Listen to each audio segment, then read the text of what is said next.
Liberté politique, depuis des années, s'intéresse évidemment à la vie familiale, cellule de base de la société, et donc s'intéresse évidemment à toute la problématique liée à la sexualité. À cet égard d'ailleurs, nous faisons beaucoup de choses puisque nous venons de créer une association qui s'appelle Pornostop pour lutter contre la pornographie. J'ai moi-même écrit un livre sur la pornographie il y a un an qui s'appelle Les Parfums du Château sous forme de roman. Nous faisons beaucoup de conférences actuellement à Paris ou en province. Nous sommes en train de préparer les grandes assises de la pornographie, donc nous travaillons sur le sujet depuis des années. Nous sommes donc très attentifs à tout ce qui se dit ou s'écrit sur le sujet de la sexualité. Or, il vient de sortir un livre qui a été co-rédigé par un évêque, Monseigneur Gobillard, et une accompagnatrice en vie affective qui s'appelle Thérèse Argot. Ce livre pose 4 grands problèmes. Premièrement, il s'agit d'un livre qui est pétri d'orgueil. C'est un livre qui annonce la bonne parole, qui critique tout ce qui a été dit et fait, notamment par l'Église depuis 2000 ans, et qui considère qu'il apporte une parole nouvelle qui doit remplacer tout ce qui a été dit et fait jusqu'ici. L'orgueil transpire de page en page, et à cet égard, le livre est véritablement problématique, car une accompagnatrice en vie familiale ne peut pas remplacer les milliers, les dizaines de milliers de papes, évêques, prêtres, intellectuels, laïcs catholiques qui, depuis 2000 ans, ont considérablement enrichi la problématique de la sexualité. La deuxième erreur est que ce livre traduit un mépris pour l'autre qui est tout à fait consternant. Il est, dans ce livre, tout à fait déconseillé d'être catholique pratiquant, catholique traditionnel, catholique pur. Ces gens-là sont voués aux gémonies, sont complètement à côté de la plaque, ne comprennent rien à la beauté du corps, ne comprennent rien à la sexualité et sont véritablement ostracisés dans ce livre. C'est un mépris qui est accablant parce que le livre donne l'impression que tous ceux qui sont purs sont des gens sans intérêt, à côté de la plaque, qui vivent dans un autre monde.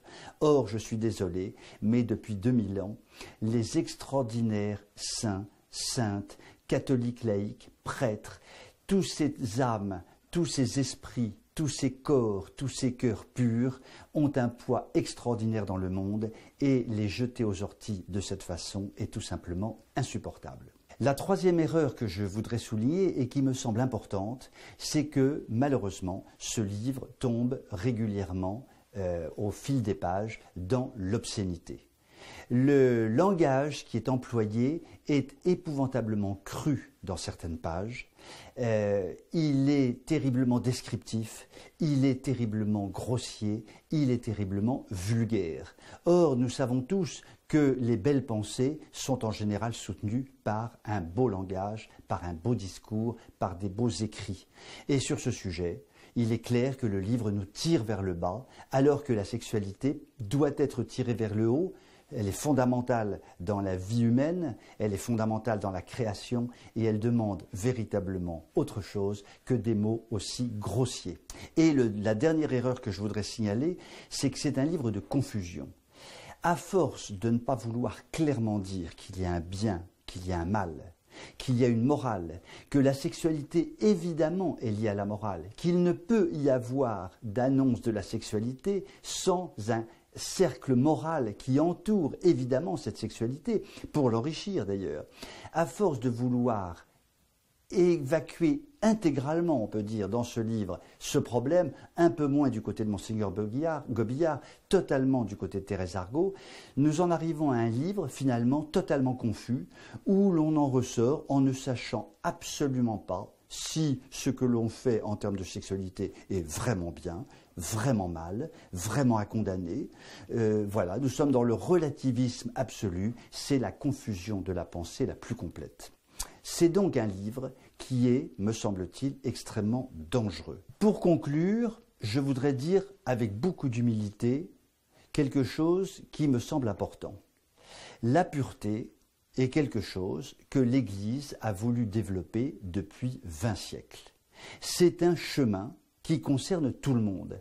Il n'est donc pas possible de critiquer ceux qui sont rentrés dans ce chemin et qui, eux, le mènent jusqu'au bout. Il faut au contraire valoriser complètement ces esprits, ces cœurs et ces corps purs et mettre dans le chemin de la pureté le monde entier. C'est ça finalement l'objet, c'est ça finalement le but de tout livre sur la sexualité. Donc, à ce titre, il faut considérer que ce livre ne remplit pas du tout cette mission, puisque c'est un livre mondain qui se complaît en fait dans le monde tel qu'il est et qui n'essaye pas véritablement de tirer vers le haut les personnes. Et donc, je renouvelle là aussi avec beaucoup d'humilité ma grande admiration pour tous ces gens si purs qui sont pour nous des exemples que nous devons imiter, que nous devons suivre pour être sur le chemin de la vérité en termes de sexualité.